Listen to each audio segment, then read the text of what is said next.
32, 21, 11, 5 ये सिर्फ संख्याएं नहीं हैं, ये मानव जाति के पतन की कहानी है। गरुड़ पुराण के अनुसार कलयुग के अंत तक मनुष्य मात्र 1 फुट का रह जाएगा और उसकी आयु होगी सिर्फ 20 वर्ष। क्या हम उसी भविष्य की ओर बढ़ रहे हैं? गरुड़ पुराण के अनुसार जब भगवान ने सृष्टि की रचना की तब समय को 4 युगों में विभाजित किया गया। सतयुग, त्रेता युग, द्वापर युग और कलयुग। हर युग में मानव की आयु, शक्ति, कद और धर्म पालन की स्थिति अलग अलग निर्धारित की गई। सबसे पहला युग था सतयुग, जिसे सत्य, तप और धर्म का युग कहा गया है। शास्त्रों के अनुसार इस युग में मनुष्य की औसत लंबाई लगभग 32 फीट होती थी और उसकी आयु 1 लाख वर्षों तक मानी जाती थी। मानव अत्यंत तेजस्वी, बलशाली और दिव्य गुणों से युक्त था।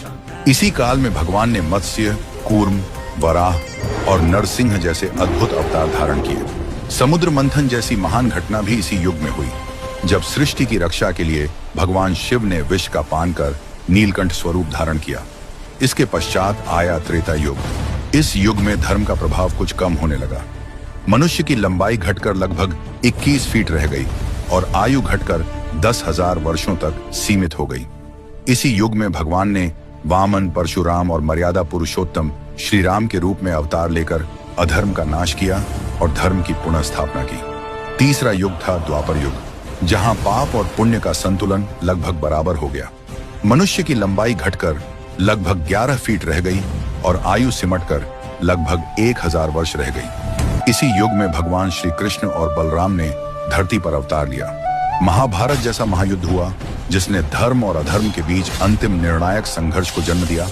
और अब चल रहा है कलयुग, जिसे अधर्म, भ्रम और नैतिक पतन का युग माना जाता है। आज मनुष्य की औसत लंबाई केवल 5 से 6 फीट रह गई है और आयु घटकर लगभग 60 से 70 वर्षों तक सीमित हो चुकी है।